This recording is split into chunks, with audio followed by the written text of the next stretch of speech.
ಕಥೆಯ ಹಿನ್ನೆಲೆ ಬಾತುಕೋಳಿ ಮತ್ತು ಮೀನು. ಒಂದು ಸುಂದರವಾದ ಕೆರೆಯ ದಡದಲ್ಲಿ ಹಸಿರಿನಿಂದ ಕೂಡಿದ ತಂಗಾಳಿಯಿಂದ ತಂಪಾಗಿದ್ದ ಒಂದು ಗ್ರಾಮವಿತ್ತು. ಆ ಕೆರೆಯಲ್ಲಿ ಹಲವಾರು ಮೀನುಗಳು, ಕಪ್ಪೆಗಳು ಮತ್ತು ಇತರ ಜಲಚರಗಳು ಸಂತೋಷವಾಗಿ ವಾಸಿಸುತ್ತಿದ್ದವು. ಕೆರೆಯ ಸುತ್ತಲಿನ ಮರಗಿಡಗಳು ಹಕ್ಕಿಗಳ ಗೂಡುಗಳಿಂದ ಕೂಡಿದ್ದವು. ಈ ಕೆರೆಯ ದಡದಲ್ಲಿ ಒಂದು ದೊಡ್ಡ ಮರದ ಮೇಲೆ ಬಕವೊಂದು ವಾಸಿಸುತ್ತಿತ್ತು.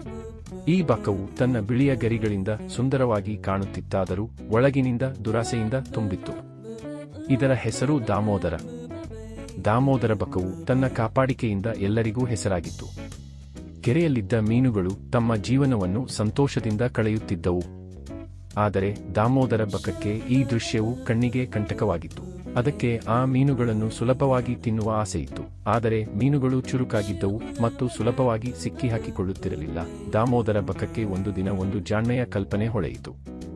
ತನ್ನ ಕಾಪಾಡಿಕೆಯನ್ನು ಬಳಸಿಕೊಂಡು ಮೀನುಗಳನ್ನು ವಂಚಿಸಿ ತಿನ್ನಬಹುದೆಂದು ಯೋಜನೆ ಹಾಕಿತು. ಬಕದ ಕಾಪಾಡಿಕೆಯ ಯೋಜನೆ.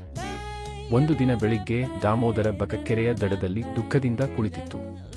ಅದರ ಕಣ್ಣುಗಳು ಕೆಂಪಗಿದ್ದವು ಮತ್ತು ತಲೆಯನ್ನು ಕೆಳಗಿಳಿಸಿಕೊಂಡು ಗೋಳಾಡುವಂತೆ ಕಾಣುತ್ತಿತ್ತು. ಕೆರೆಯ ಮೀನುಗಳು, ಕಪ್ಪೆಗಳು ಮತ್ತು ಇತರ ಜಲಚರಗಳು ಇದನ್ನು ಗಮನಿಸಿದವು. ಒಂದು ದೊಡ್ಡ ಮೀನು, ಚಿನ್ನದಂತಹ ಚಿಪ್ಪನ್ನು ಹೊಂದಿದ್ದ ಮೀನು, ಕುತೂಹಲದಿಂದ ಬಕವನ್ನು ಕೇಳಿತು, "ಓ ದಾಮೋದರ ಬಕವೇ, ಏಕೆ ಇಷ್ಟು ದುಃಖದಿಂದ ಕಾಣುತ್ತೀಯಾ?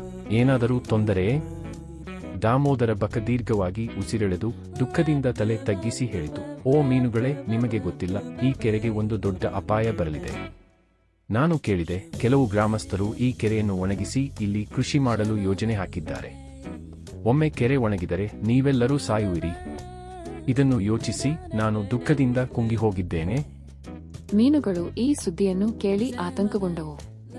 ಚಿನ್ನದ ಚಿಪ್ಪಿನ ಮೀನು ಆತಂಕದಿಂದ ಕೇಳಿತು, "ಓ ಬಕವೇ, ಇದಕ್ಕೆ ಏನಾದರೂ ಪರಿಹಾರವಿದೆಯೇ? ನಮ್ಮನ್ನು ರಕ್ಷಿಸುವ ದಾರಿಯೇ ಇಲ್ಲವೇ?" ದಾಮೋದರ ಬಕ ತನ್ನ ಒಳಗಿನ ದುರಾಸೆಯನ್ನು ಮರೆಮಾಚಿಕೊಂಡು ಒಳ್ಳೆಯವನಂತೆ ಉತ್ತರಿಸಿತು, "ಹೌದು, ಒಂದು ದಾರಿ ಇದೆ. ಸಮೀಪದಲ್ಲಿ ಒಂದು ದೊಡ್ಡ ಆಳವಾದ ಕೆರೆ ಇದೆ. ಅದು ಎಂದಿಗೂ ಒಣಗದು. ನಾನು ನಿಮ್ಮನ್ನು ಒಂದೊಂದಾಗಿ ನನ್ನ ಕೊಕ್ಕಿನಲ್ಲಿ ಕೊಂಡೊಯ್ದು ಆ ಕೆರೆಗೆ ಬಿಡಬಹುದು. ಆಗ ನೀವು ಎಲ್ಲರೂ ಸುರಕ್ಷಿತವಾಗಿರುವಿರಿ." ಮೀನುಗಳ ವಿಶ್ವಾಸ. ಮೀನುಗಳು ದಾಮೋದರ ಬಕದ ಮಾತಿಗೆ ವಂಚಿತವಾದವು. ಅವುಗಳಿಗೆ ಬಕದ ಕಾಳಜಿಯು ನಿಜವೆಂದು ತೋರಿತು. ಚಿನ್ನದ ಚಿಪ್ಪಿನ ಮೀನು ತನ್ನ ಸ್ನೇಹಿತರೊಂದಿಗೆ ಚರ್ಚಿಸಿ ಬಕದ ಸಹಾಯವನ್ನು ಸ್ವೀಕರಿಸಲು ಒಪ್ಪಿತು. "ನೀನು ನಿಜವಾಗಿಯೂ ಒಳ್ಳೆಯವನು ದಾಮೋದರ. ನಮ್ಮನ್ನು ರಕ್ಷಿಸಲು ನಾವು ನಿನಗೆ ಕೃತಜ್ಞರಾಗಿರುವೆವು" ಎಂದು ಚಿನ್ನದ ಚಿಪ್ಪಿನ ಮೀನು ಹೇಳಿತು. ಮರುದಿನ ದಾಮೋದರ ಬಕ ತನ್ನ ಯೋಜನೆಯನ್ನು ಆರಂಭಿಸಿತು. ಅದು ಒಂದು ಸಣ್ಣ ಮೀನನ್ನು ತನ್ನ ಕೊಕ್ಕಿನಲ್ಲಿ ಹಿಡಿದು ಆಕಾಶದಲ್ಲಿ ಹಾರಿತು. ಆದರೆ ಆಳವಾದ ಕೆರೆಗೆ ಕೊಂಡೊಯ್ಯುವ ಬದಲು ಬಕವು ಒಂದು ಒಡ್ಡುಗಲ್ಲಿನ ಮೇಲೆ ಕುಳಿತು ಮೀನನ್ನು ತಿನ್ನಲು ಆರಂಭಿಸಿತು. ಈ ರೀತಿಯಾಗಿ ದಿನಕ್ಕೆ ಒಂದೊಂದು ಮೀನನ್ನು ತಿನ್ನುತ್ತಾ ದಾಮೋದರ ಬಕ ತನ್ನ ಹೊಟ್ಟೆಯನ್ನು ತುಂಬಿಸಿಕೊಂಡಿತು. ಕೆರೆಯ ಮೀನುಗಳಿಗೆ ಯಾವುದೇ ಅನುಮಾನ ಬರಲಿಲ್ಲ, ಏಕೆಂದರೆ ದಾಮೋದರ ಬಕ ತನ್ನ ಕಾಪಾಡಿಕೆಯಿಂದ ಎಲ್ಲವನ್ನೂ ಮರೆಮಾಚಿತ್ತು. ದಿನಗಳು ಕಳೆದಂತೆ ಕೆರೆಯ ಮೀನುಗಳ ಸಂಖ್ಯೆ ಕಡಿಮೆಯಾಗತೊಡಗಿತು. ಆದರೆ ಯಾರೂ ಗಮನಿಸಲಿಲ್ಲ. ಕಥೆಯ ತಿರುವು. ಒಂದು ದಿನ ಚಿನ್ನದ ಚಿಪ್ಪಿನ ಮೀನಿನ ಸರದಿಯಾಯಿತು. ದಾಮೋದರ ಬಕ ಅದನ್ನು ತನ್ನ ಕೊಕ್ಕಿನಲ್ಲಿ ಹಿಡಿದು ಹಾರಿತು. ಆದರೆ ಚಿನ್ನದ ಚಿಪ್ಪಿನ ಮೀನು ತುಂಬಾ ಚುರುಕಾಗಿತ್ತು. ಹಾರುವಾಗ ಅದು ದಾಮೋದರ ಬಕದ ಕೊಕ್ಕಿನಿಂದ ಸ್ವಲ್ಪ ಜಾರಿಕೊಂಡು ಕೆಳಗಿನ ಒಡ್ಡುಗಲ್ಲನ್ನು ಕಂಡಿತು. ಅಲ್ಲಿ ಹಲವಾರು ಮೀನುಗಳ ಎಲುಬುಗಳು ಬಿದ್ದಿದ್ದವು. ಚಿನ್ನದ ಚಿಪ್ಪಿನ ಮೀನಿಗೆ ಒಡನೆಯೇ ಬಕದ ದುರಾಸೆಯ ಯೋಜನೆ ಅರ್ಥವಾಯಿತು. "ಓ ಕಾಪಾಡಿಕೆಯ ಬಕವೇ, ನೀನು ನಮ್ಮನ್ನು ರಕ್ಷಿಸುವುದಾಗಿ ಹೇಳಿದೆ. ಆದರೆ ನೀನು ನಮ್ಮನ್ನು ತಿನ್ನುತ್ತಿದ್ದೀಯಾ?" ಎಂದು ಚಿನ್ನದ ಚಿಪ್ಪಿನ ಮೀನು ಕೂಗಿತು. ಆದರೆ ದಾಮೋದರ ಬಕ ತನ್ನ ದುರಾಸೆಯಿಂದ ಕುರುಡಾಗಿದ್ದು ಗೊಣಗಿತು, "ಈಗ ತಡವಾಗಿದೆ, ನೀನು ನನ್ನ ಆಹಾರವಾಗುವೆ." ಆದರೆ ಚಿನ್ನದ ಚಿಪ್ಪಿನ ಮೀನು ಜಾಣವಾಗಿತ್ತು. ಅದು ತನ್ನ ಚಿಪ್ಪನ್ನು ಗಟ್ಟಿಯಾಗಿ ಮುಚ್ಚಿಕೊಂಡಿತು.